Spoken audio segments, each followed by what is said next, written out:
Welcome to the Pucks with Haggs podcast, a proud member of the CLNS Media Network. Make sure to hit subscribe to the Bruins Rinkside YouTube channel and turn on notifications for when a new video drops on this channel. This show is also brought to you by PrizePicks, the largest daily fantasy sports platform in North America. Download the PrizePicks app today and use the code CLNS and get $50 instantly when you play $5. That's code CLNS on PrizePicks to get $50 instantly when you play $5. You don't even need to win to receive the $50 bonus. It's guaranteed.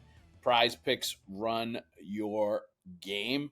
This is the 213th episode of the Pucks with Haggs podcast. Thanks, as always, for joining in. I'm your host, Joe Haggerty. You can find my work at joehaggerty.substack.com. Subscribe and get yourself a premium membership. Get all of my Bruins and NHL writing sent straight directly to your inbox. I also write 3 columns 3 times a week for the Boston Sports Journal, so check out bostonsportsjournal.com and get a subscription there. You can read all my stuff and then also do the weekly Q&A, participate in that we do over at that site as well. And there's great coverage of all the other sports over there, so definitely check it out. Today on the episode of the Pucks with Haggs podcast, we have the Boston Globe's Kevin Paul DuPont, who will be joining us at some point. Time unknown, parts unknown, place unknown. He's like the missing link in the old WWF days. And then we've got a longtime friend and colleague, Mick Colageo. Mick, please tell everybody where they can find your work, my friend. Bruins, it goes on to rinkrapmc.com, which I link to on X and X and Facebook. And when the Hockey News comes out with its yearbook edition, and it has its 32 team previews, I handle the Bruins for them. Yeah, check out all of that stuff. Great work from Mick. You still doing your spots with Pete the Meat Shepherd too? We've been taking a bit of a hiatus for the last month or so. Understandable. Hockey has been too. I think, yeah, I'm sure he's kind of gearing up for football season down there. Florida is so big in college as well, and you know Pete, he's all about the green and red there. So so I think that we'll get back at it when we get closer to camp. Excellent. All right. So we're going to answer some questions. We'll go over a few topics as far as news and stuff goes today. We're still in that sort of very long, sort of slow, drawn out period where there's not a lot going on in the hockey world. But there was a little bit of news, and we touched on it, I think, on last week's podcast, the second one, but you weren't here, Mick. So we'll just go over that. Jakub Lauko wasn't going to come back to the Bruins, but ends up, news comes out that he signs a 3-year deal to go to Pardubice, which is in Czech, to go home to the Czech Republic to play in the Czech League for the next few years. Any surprise there that that's how it ended up playing out for him, going back over there? For all these guys, I think it's, they enjoy going back home and getting a chance to play there, especially a guy like Lauko, who came over to North America when he was pretty young and had been playing here for a while. So this is probably really his first real extended opportunity to play hockey in his home country in front of his friends and family. But, he was a solid fourth line kind of guy, energy kind of player for the Bruins in the Wild over the last 4 years. Surprised that he couldn't find work or didn't find work over here and ended up going back over to the Czech. Mildly, yeah. I guess I felt like when I had seen him in games that the Wild were playing on TV, that he looked to me like a guy who was affecting the game. He was in the game when he was on the ice. He was doing stuff, and he was felt to me like an active participant, not somebody. If Lauko is a guy who just goes along and plays like the referee, he's not having a good game. He's not having a good game if you're not hearing about him. So I felt like he's an old-fashioned, almost like an 80s, early 90s kind of player who needs to be injecting himself somehow in order to justify his uniform. And I felt like he was doing that. These were obviously snapshots. I'm not seeing the whole body of work here, but I sort of felt like he was also getting into the meat of his career where I thought that that he was more proven and more. The question with him is usually health, He doesn't wear well. So I kind of was a little surprised. And when he came back to Boston, I was not sure how to take it. So I thought maybe it wasn't quite like I felt about them bringing back Corrali, but I felt a little bit like, well, maybe they always like Lauko and that they feel like he can be competitive for one of these spots. And then lo and behold, they don't qualify him. So uh, this is a career that's gone to Europe. Yeah, I'm not shocked, but I was a little surprised. I thought it was trending more toward being solidifying NHL than the other way. Yeah, I mean, I think there could have been a spot for him on a fourth line somewhere in the NHL. Likely, if he had gone the route of training camp tryout, if he didn't get a guaranteed contract, I'm sure he's the kind of player that would be able to win a job. I think on a team based on the way he plays if he was healthy. But for him, I think I can almost understand just like wanting to get the certainty of going back home. 3-year contract, doesn't have to move around. I remember him talking about what a nightmare it was for him when he got traded back from the Wild back to the Boston, and he had to go get his stuff on like an off day, and like had these crazy flights, and was like running around all day to get his stuff back to Boston. And I think some of that like rat race kind of thing. I think he is one of those types of people that's probably going to be just as happy to go home and play in his home country, and just enjoy playing for a while, and sort of like getting off the hamster wheel that the NHL can be. I got a little bit Especially of if a the sense money's of that. comparable, right? Yeah, I mean, maybe the yeah, money's comparable. it probably is for him. It's probably not too far off, I would bet. Right. Especially where like the guys that play in Europe, they don't have to pay for housing, they don't have to pay for food, they don't have to pay for anything. Like all the expenses are taken care of for them, so they really don't have any cost as far as like living goes. Like all that's taken care of, and they get the money, the salary on top of it. So yeah, I bet it would be comparable at the end of the day. As far as the Bruins go, though, as soon as they signed Michael Isemont, that was kind of the replacement for what Lauko was doing, and an upgrade as far as I'm concerned. Like Isemont, I think plays the same kind of game, but plays it at a higher level, is more consistently a real pain in the ass as a player, can provide a little bit more offense, which I think is a huge key for a guy that's going to play that kind of role. So like once I saw that they brought him in, I understood why they didn't bring Lauko back, because I think Isemont is a better fit and a better player in that kind of a role by a little bit than Lauko is. But Lauko also, like, I think, skating wise, pops offensively every once in a while, and then plays the kind of game that he does. I think there would have been a place for him if he really, really wanted to stay. And that tells me that going home was a really attractive option for him. So that's one more player that came up, drafted, and developed by the Bruins, and now looks like he's probably at this point. I think he's like 25, going back to the Czech. Doubtful we would see him come back to the NHL at this point if he's going back there on a 3-year deal. But like I think served pretty well in the NHL, having been drafted and developed by the Bruins, and I think was really that 2018 draft. I think he was the player that there was like a 2 or 3 year period of draft picks and drafts where he was one of the few players that actually made it to the NHL.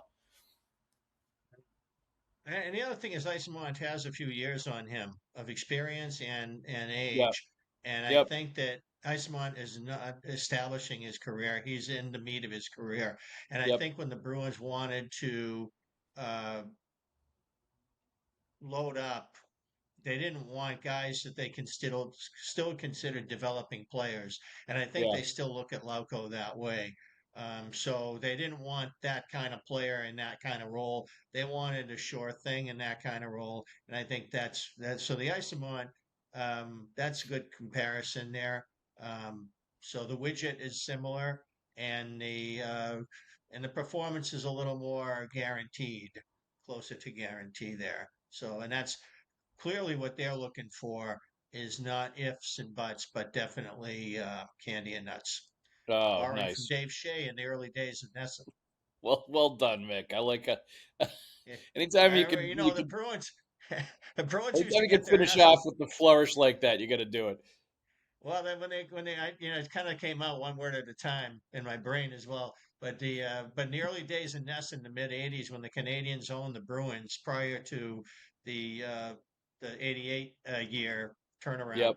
uh, they they used to play the Bruins would play a good second period, get back in the game, and then Dave Shea would say they always play well in the second period, but they've got to do it for 60 minutes. Well, the better team asserts itself in the first and the third. If anybody's ever watched hockey for a long time, they know this. Yep. And so there's always a pushback, or there usually is a pushback. And the Bruins were the team pushing back, not the team asserting. So, and then he finally would say, hey, look, if ifs and buts were candy and nuts, every day would be Christmas. That's my favorite Dave Sheaism. Yeah. Dave Shea, name from a blast from the past, right there, Mick. I do remember him though. He had a few years right where he was broadcast. It wasn't just one. He was probably what 2 3 years, Well, 5 years. yes, and then there was a certain stretch there where he became the successor to Fred Cusick on when 38 still had the road games and Nesson had the home games.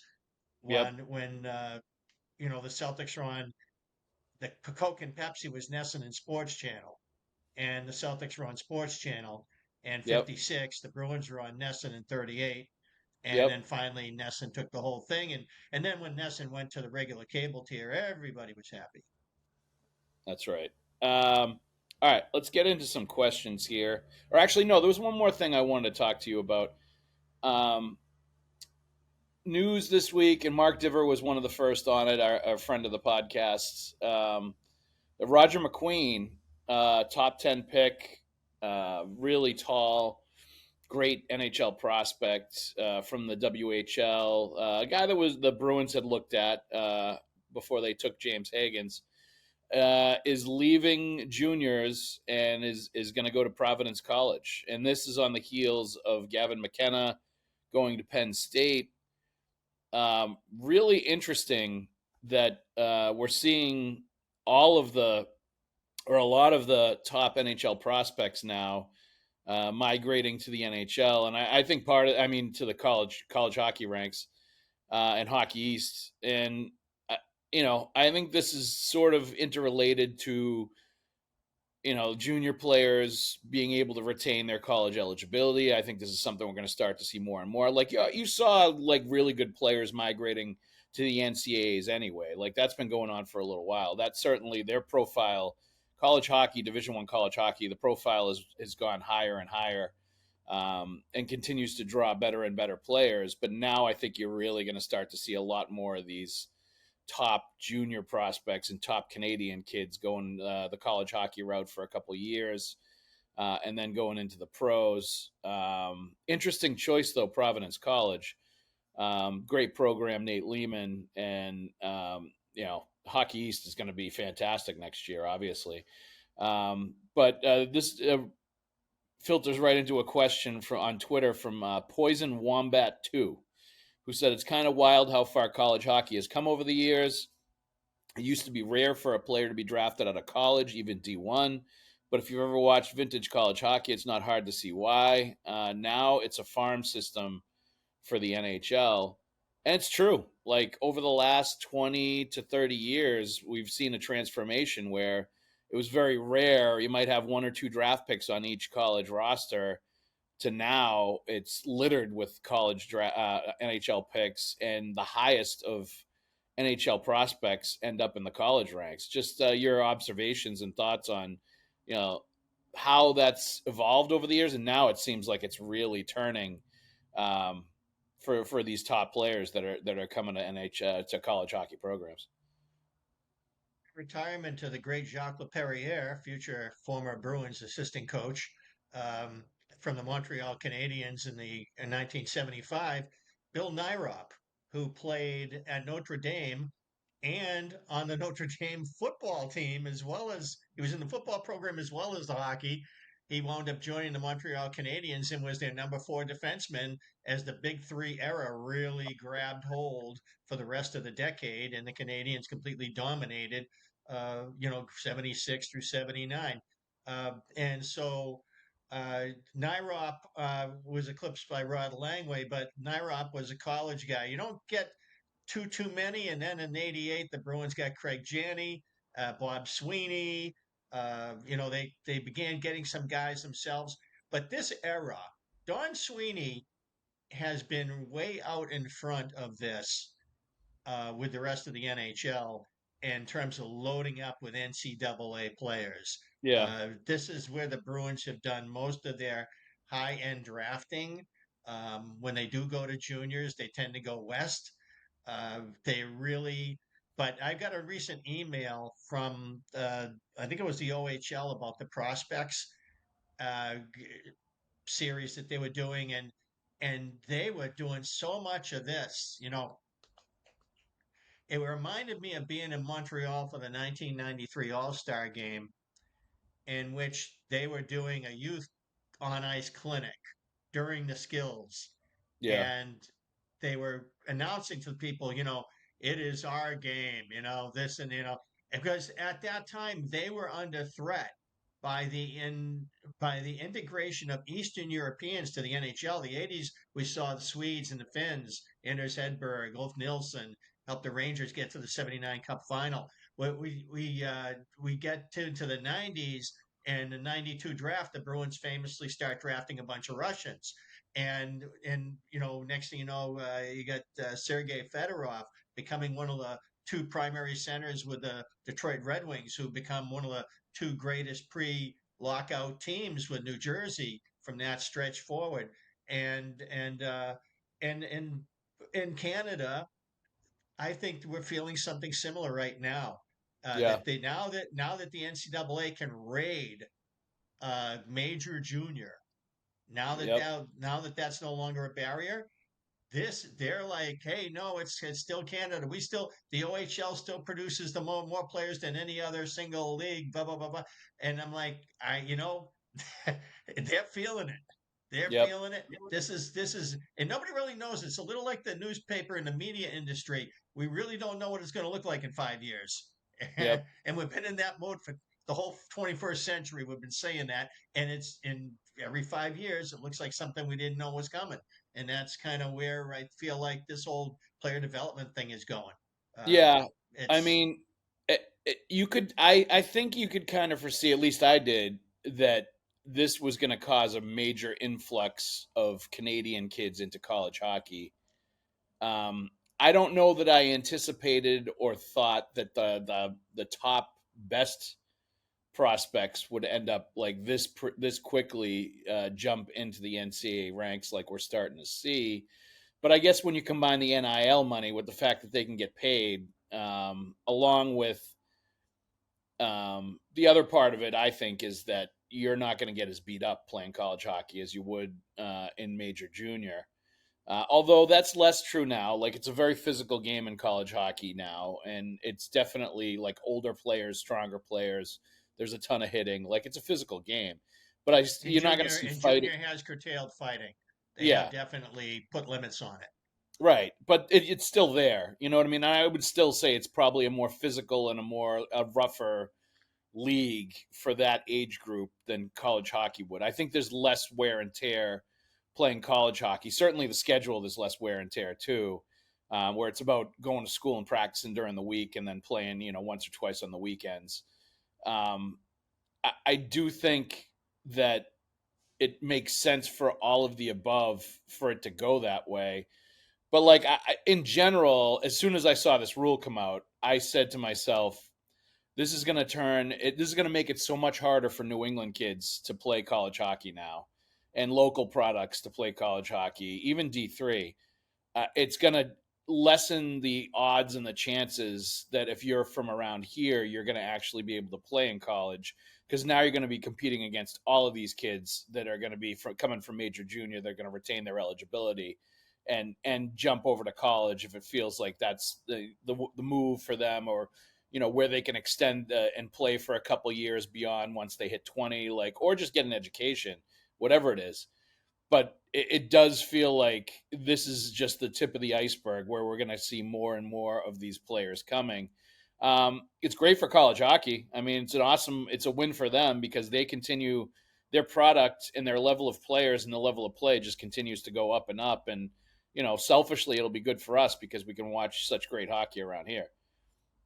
What's going to be like for Division III college hockey coaches to suddenly say, "Hey, I think I'm going to go up to Rimouski and watch a game." Yeah.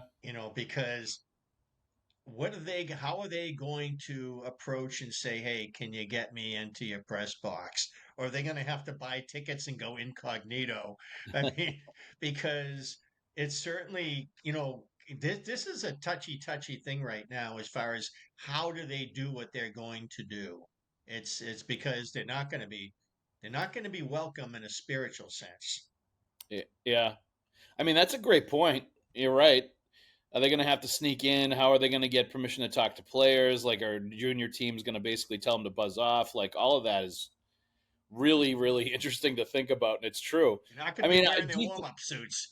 D3 is tough in general anyway, because I'm sure most of those kids that they really want to get are trying to like exhaust every D1 chance, opportunity, thought before they're even, thinking about D3. And I'm sure for a lot of, even though Division 3 college hockey is awesome, the education you get at a lot of those schools is fantastic. I'm sure it's looked as a fallback for some of these guys that they all dream of playing Division 1. So that part, all of that makes it really complicated for those D3 college hockey coaches. We should have one on sometime just to get Well, the and thoughts about you're their right. process. That's But been the there's a case lot. for a long time now. Yeah, I there's a mean, lot of it's challenges. There's yeah. a I lot mean, of have you challenges seen? going on there. Let's take a Yeah. break though, Mick, right now to talk about PrizePicks. It's the largest daily fantasy sports platform in North America and the easiest and most exciting way to play daily fantasy sports. Join over 10 million users and get started today. Instead of battling thousands of other players that could be pros or sharks, you simply pick more or less than on 2 to 6 player stat projections and you watch the winnings roll right in. It is fun and it is super simple. On PrizePicks, you can mix and match player projections from different sports, combine your favorite hockey players with players from baseball, basketball, esports, football, and so much more. You can now win up to 2,000 times your money on PrizePicks, and they also offer Venmo, MasterCard, and Apple Pay for quick and easy deposits into your account this sports season. Download the PrizePicks app today and use the code CLNS and get $50 instantly when you play $5. That's code CLNS on PrizePicks to get $50 instantly when you play $5. You don't even need to win to receive the $50 bonus. It's guaranteed. PrizePicks, run your game. Let's also let everybody know that's listening to this Pucks with Haggs episode that we ask you to subscribe to the podcast, like, and leave a review. And for those watching the show on CLNS and enjoying all this hockey talk, go ahead and hit that like button and subscribe to the Bruins Rinkside YouTube channel, where you can find our show and a lot of other great Bruins content with fellow Bruins talkers like Conor Ryan and Evan Marinofski. There's also the CLNS Media Network and Celtics All Access on CLNS, the NBA History Channel, Patriots Press Pass, and Bruins Rinkside YouTube channels as well. Also, please make sure to turn on your notifications so you know the instant a new Pucks with Haggs podcast video drops on the interwebs. Any last thoughts on that whole college hockey junior thing, Mick, before we move on? It sounded like you wanted to say something else. Well, it's just on my mind that I'm thinking back to like 2008 when UMass Dartmouth was hosting a NCAA Division III playoff game against Nichols. And the representative from Nichols comes to me in the box and says, "Oh, we're really young. We're almost all freshmen." I look at their team. Well, all these freshmen are like 21 years old. Right. All They've right. all got 2 years of junior or Right. prep, and they've all. So for a long time now, Division III coaches have had a plug and play mentality. They bring in players from, the cracks, from people who didn't get drafted for junior but became good players, and they want to come over, and they this is so, the other one I remember when you were talking about the whole thing about how parents don't want to accept Division III except until it's the last resort. Right. I had a coach in New England tell me back when the EJ was the league that, and we're maybe going back like 15, 20 years here, Yep. that he's like the Undertaker. It's his job to go tell the parents that, "I'm sorry, your son's not a Division I player." It's not a glamorous job to be coaching in junior hockey, and these like the AJ here or the other one. I mean, USHL is obviously on a different level, but Yep. the junior here, there's a lot of aspirations, and people want to break through, and they don't want to hear it. And I get it. It's a lifelong of investment and dream, and sometimes it's not too easy. It's not like a made for TV movie where no, Dad, it was your dream, not my dream. It's never that cut and dried. It's a very intertwined family life. I mean, uh, this is what you're living right now. As your kid develops his love for hockey, Yep. and what are you going to entail as you go forward here?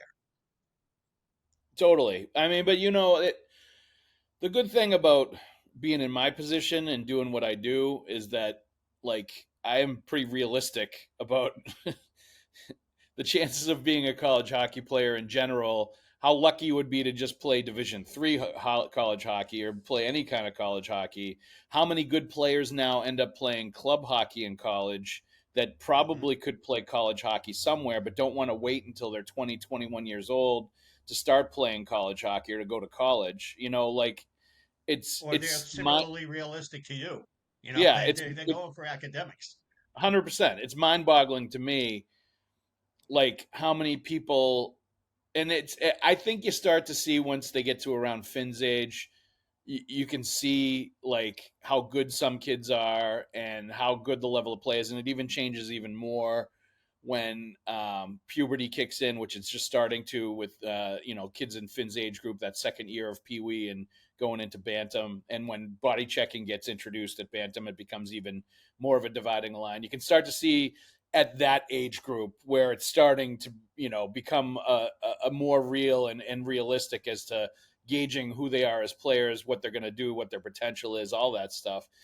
But, like, even when he was younger, and when you're coaching these kids when they're really young, when they're mites, squirts, all that, you really did want to be able to give some parents reality checks.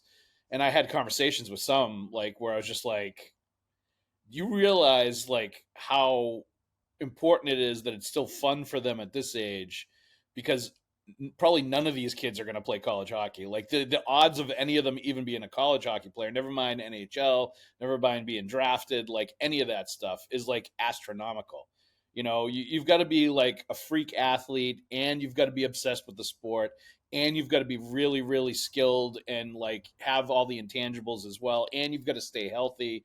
Like, it's crazy the amount of stuff that has to go right just to even get to that level, and Hmm. academically you have to be able to hack it too, um, just to get there. But it's like, it should never be the end goal for any of these families or any of these parents, that they're trying to do all this stuff that they're doing now with club hockey and going to camps and doing all this other stuff with an idea like we're trying to get a scholarship or we're trying to make a college hockey player. Like, the most realistic goal you could and should have, if you are into having an end goal that you're aiming for, is that they play high school hockey, they play for their local high school with their friends. They end their career on their terms, have a great experience in high school, and then anything beyond that is like gravy or a bonus. Like, that's the most realistic goal, and even that's not going to get achieved by everybody.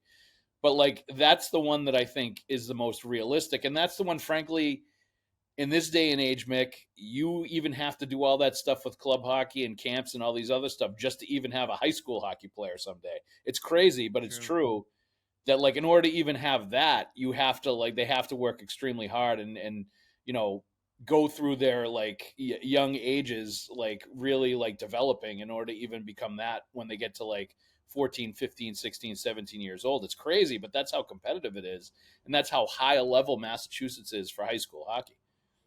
It's August 6th, and I had a lifeguard tell me yesterday that kids are already gone home because their families need to get them ready to their captain's practices and Yep. everything before the MIAA gets itself going, and and Yeah. puts together a official date for opening. And football's always ahead of that.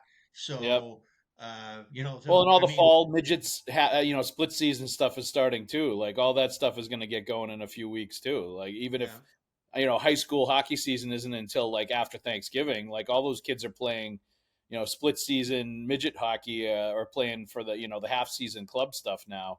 It's Right. crazy, but it's true. Yeah. But it's like you realize that as you're going along here, like that's how far high school hockey has come, is that it's like one of those things where you work to get that, and that's what turns into it. That's what makes it such a great experience around here. Even though a lot of people knock high school hockey in this area and say it doesn't hold a candle to Minnesota, all that other stuff, and club hockey is, it has really impacted it. It's still great hockey. It's still a very high level of hockey that these kids are playing in the high schools all across Massachusetts. Yep, yep. It's a lot of fun when you get into the schools that have numbers. Yep. Um, Down in the southeastern Mass where I live, we've always had the odd player come along who is just brilliant player, but uh, we don't get them in the numbers that we used to get them. Skating on the bogs is not the pastime that it was, because even though we just had a really frigid winter, that culture is now the domain of the fanatics, not the lifestyle of your normal kid, which Yep. is the way it was when I growing up. But halfway between Boston and Providence, skating in the ponds in East Walpole. I mean, this is just everybody owned a pair of skates in the neighborhood. Everybody marched down there and did what they did, and then the kids who were really good would be on the team, and we get some athletes, and you wind up getting some guys who go to college, and you wind up getting a guy like Mike Milbury goes to the NHL and has a great 10-year career. Uh, those are real rarities back in my day. Nowadays, it's the culture is eroded for that, so that if kids want to play, they usually being carted by their parents to junior programs at the multi-ring complexes and engaging that process. Unless they're fortunate to have a dad who's ADM certified and they can kind of engage at the level that makes sense for them, which is God bless Finn. Yeah. Yep. No, he should thank his lucky stars how lucky he is some days, Mick, but he doesn't. he He's can a kid. he can be a It's his pain in the job. ass with he can be a pain in the ass with the best of them. We want But him. it's We I want to mean, think he can be like Isomeone. We want him to be our pain in the ass. yeah. Oh, he's definitely like that. There's no doubt about it. You should have seen him in the summer game last weekend.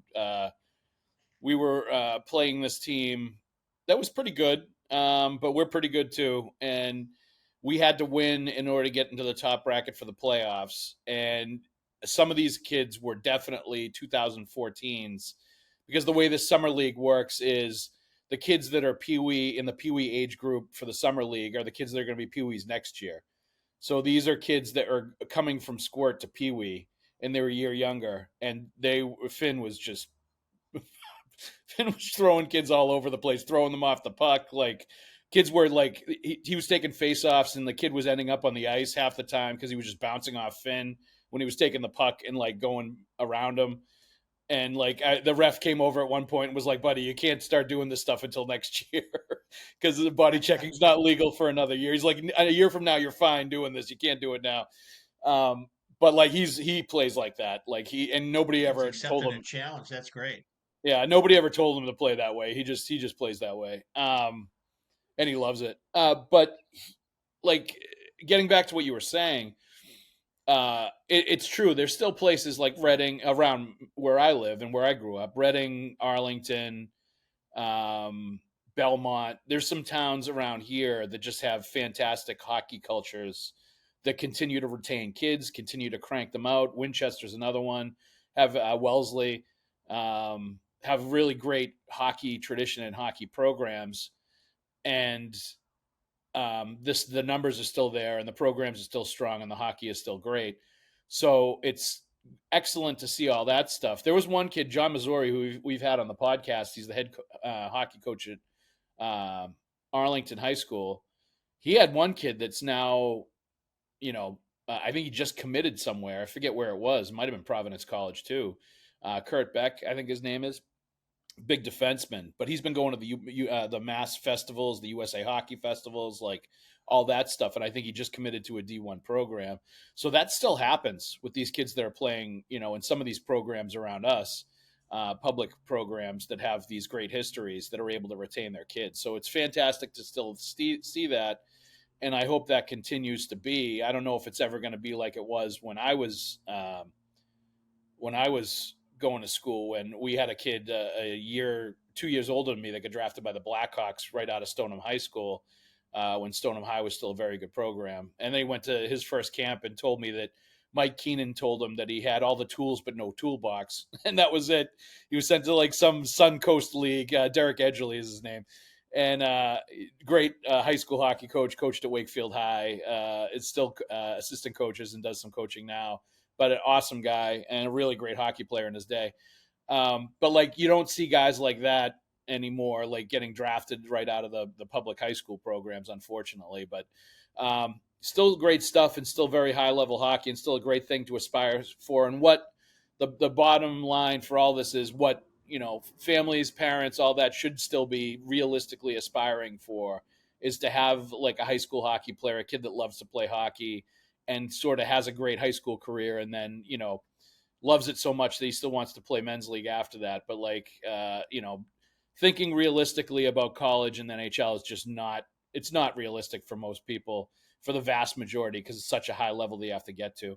All right, let's get to another question here. One and done conundrum on Twitter. How will Geekie look if he isn't with Pasta? This is a good question. I think we all assume that Geekie and Pastrnak are going to play together on a line, and they should. But how much of him scoring the 30-plus goals this year, Mick, having the breakthrough year offensively, how much of that was a byproduct of being a finisher, you think, of so many plays that Pastrnak was helping make, and he was the shooter? And what do you think he would look like if he played? Let's say they wanted to try to, split up the offense, make more depth throughout the lineup, and they ended up splitting those two players up. How do you think he would look without Pastrnak?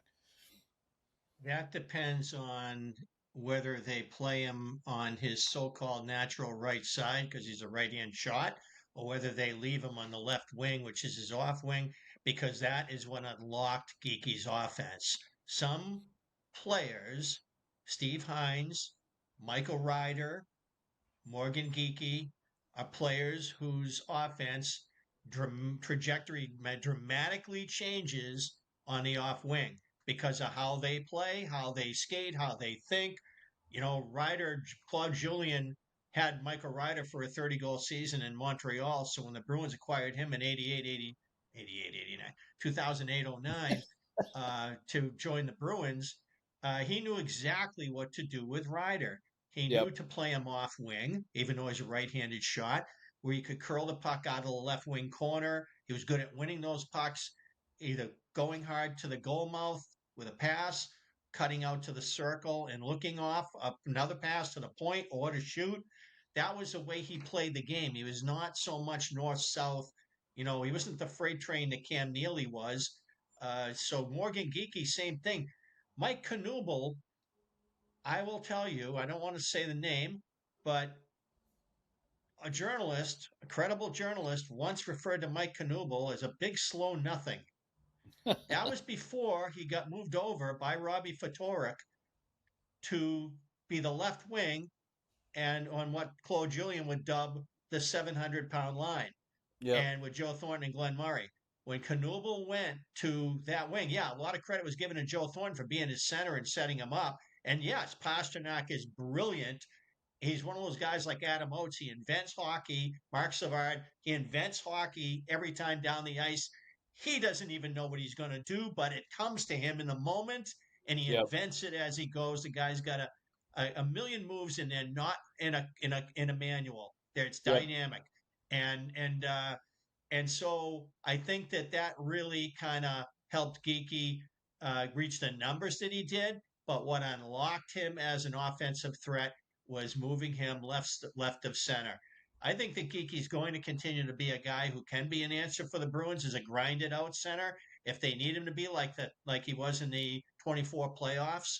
He played Yeah. second line center for them, and he didn't do poorly at it either. He could match up physically, and he knew his role, and he knew to defer, to the more talented players on his line as far as fluidity goes and skating and but he shoots the puck really well. So Yep. the off wing has helped him with the one timer. So maybe he's going to become like a supplementary power play guy. Maybe Steve Spott's going to try to go with maybe two guys and not have it all be Pasta and the OV role. Maybe he can rotate and Geekie can take some swings at it too. So I don't think Geekie is going to necessarily dry up without Pasta, but I do think it's critical that they know where he needs to be on the ice to score.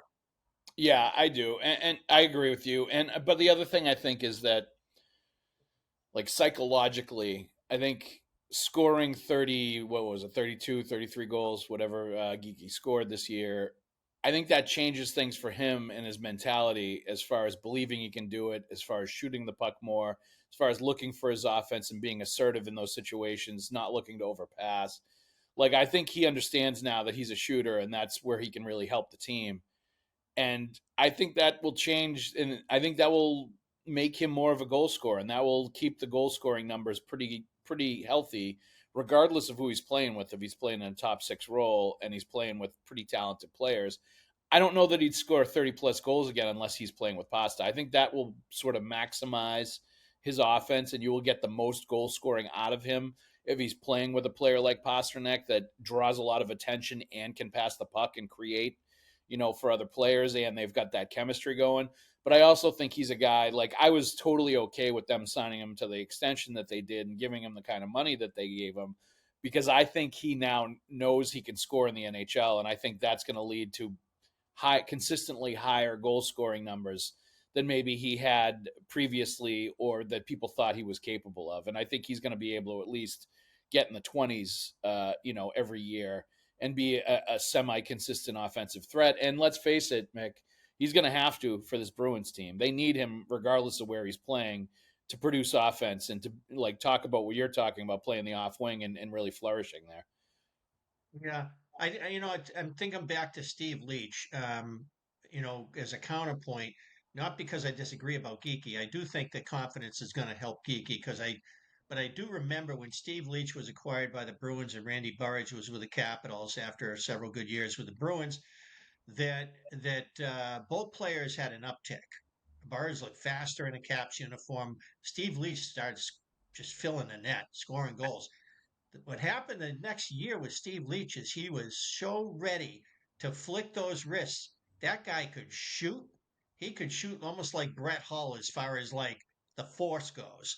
Yep. And Dave Pazine, he just snapped his wrist from 40 feet and the goalie will flinch.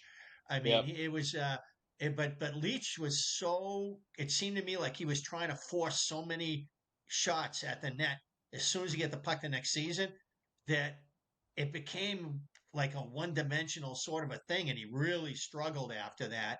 I do Yeah. remember one game in the old garden, he wound up and tried to take a shot that wound up getting the old defenseman puts a stick out, the stick blade out there, and it deflects upward. And they used to harken back to Bobby Schmotz, and before that, Ken Hodge the elder. Uh, Steve Leach hit one that went up over the balcony and hit straight off the back cement wall of the garden behind the last That's row of slapshot kind of balcony and stuff right balcony there. seats, which is the Hit the highest back of Ron viewpoint Poster's in the head, building. slapshot style. Yeah, well, I'll tell you, if he was there, he would have been dead. I mean, that thing, you could hear it hit the wall. It was Yeah, amazing. But that's yeah, he funny. was like a guy who just couldn't wait to shoot that puck, and it worked against him. Geekie's a quirky player. He's got a little Wayne Cashman in his game. He doesn't not a pretty skater, but the puck tends to follow him. Yep. Yeah, he I tends to think I be don't able think to. he can score more than one way. He tends to possess it, hang on to it, and it's hard to take it from him. You're right about it following him around. When he's playing well and he's on top of his game, it definitely follows him and it sticks with him too. Um, Yeah. all right, and this is related here. Zia later on Twitter. Haggs, please tell me who is actually a goal scoring threat on the roster is currently built. Last season, the Bruins scored 222 goals with only San Jose, Nashville, and Anaheim lower in terms of goals scored, minus 50 goal differential, fifth worst in the NHL. They added no scoring. Um, do you believe, Mick, this Bruins team is going to have enough scoring to survive next year? And where do you see the scoring coming from, besides the obvious Pastrnak? Yeah. if it doesn't go well, it's a top three and a bottom nine. But I Yep. do think that the Bruins are going to have a goalie, an elite goaltender with a camp, which they didn't have last Yep. year. They're going to have, Yep. at least they're going to start the season with a healthy decor, which they didn't have Yep. when this goal differential ballooned from being bad to being ridiculously horrible. Uh, to me, that's not in hockey does not lend itself toward aggregate.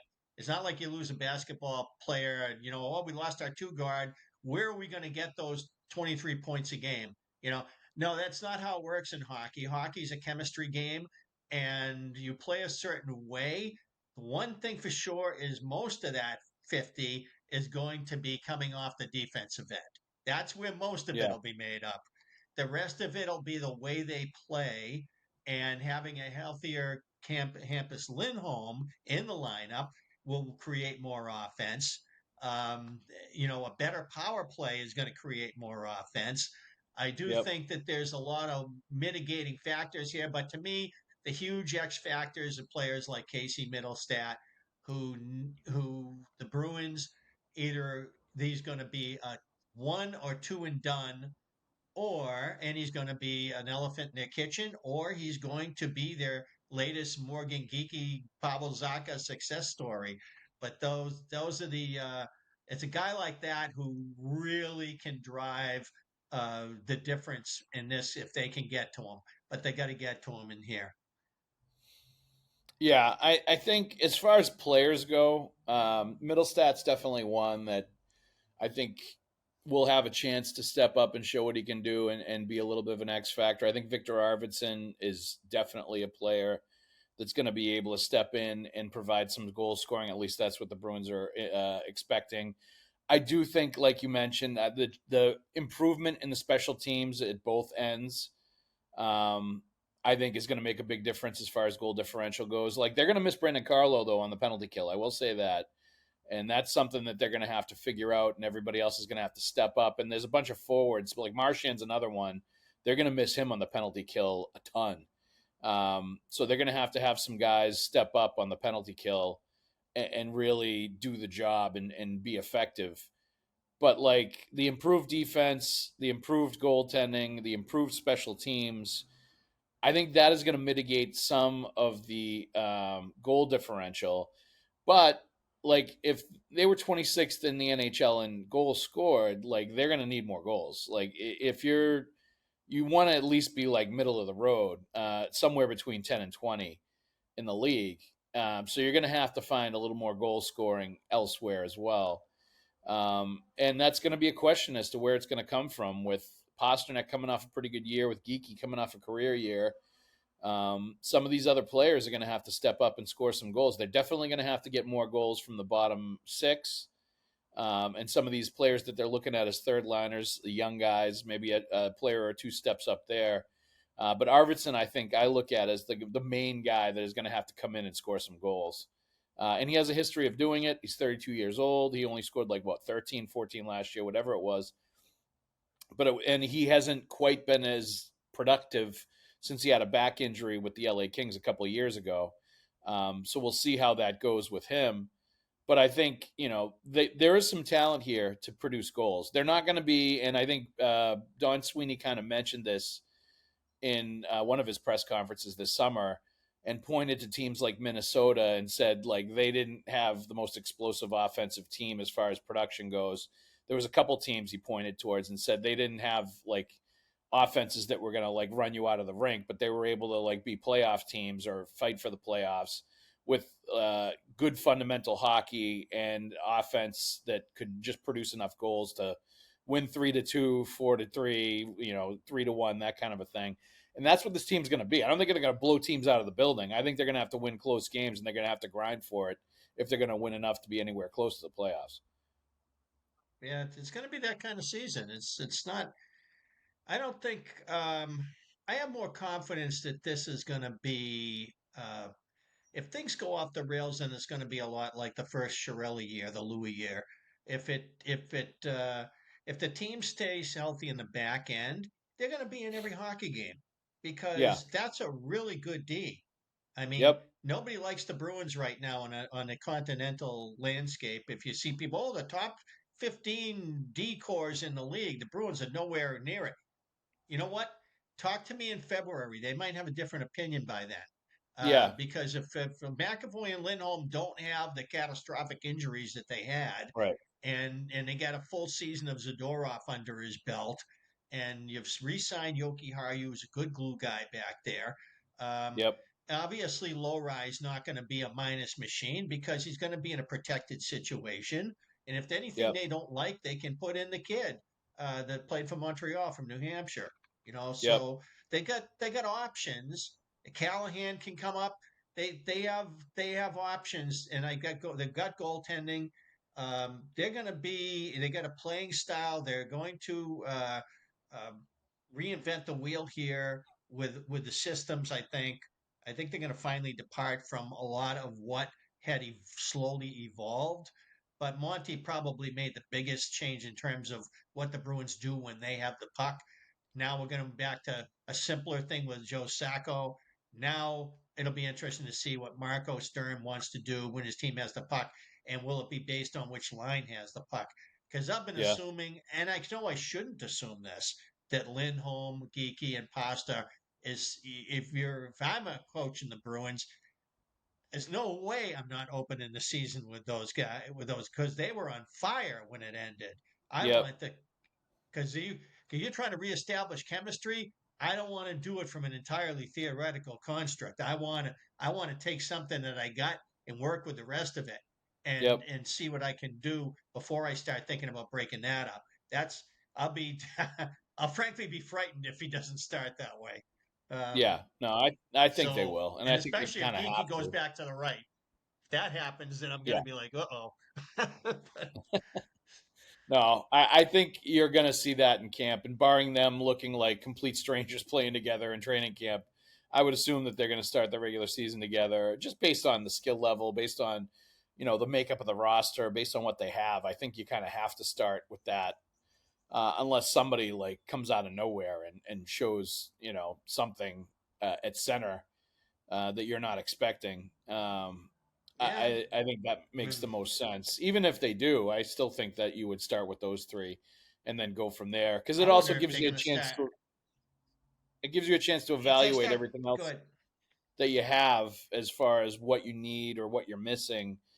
Come trade deadline, if it comes to that, like I think you need to look at some of these other players to see exactly who and what they are outside of the guys, the sort of known quantities that you have on that top line.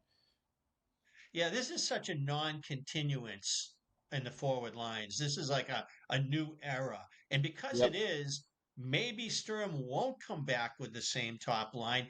Maybe if Matt Poitras has a good camp, maybe Matt Poitras plays with Pasta. Maybe Casey Middlestat plays with Pasta. Maybe something different happens to as they look to figure out how the Bruins can be. But I also think that the Bruins are not going to look in 3, 4, 5 years what they look like in this October.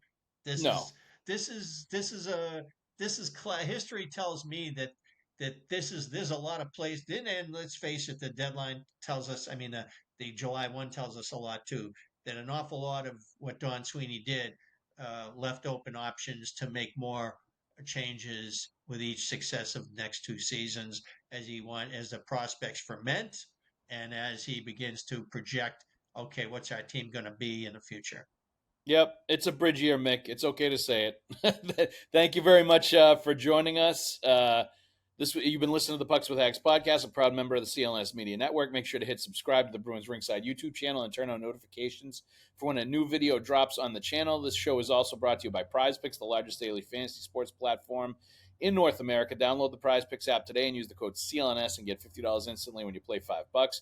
That's code CLNS on PrizePicks to get $50 instantly when you play $5. You don't even need to win to receive the $50 bonus. It's guaranteed. PrizePicks, run your game. Mick Colageo, thank you very much for joining us, my friend. Always fun, Joe. This spices up my summer. There you go. And Thanks anyway to Kevin Paul DuPont, who is missing in action for this podcast. Not sure what happened to Dupes, but maybe we'll have him on next week from the hinterlands of Buffalo or wherever he's hiding out this summer. Mick, talk to you soon. Everybody else out there, thank you for listening. We'll see you at the rink.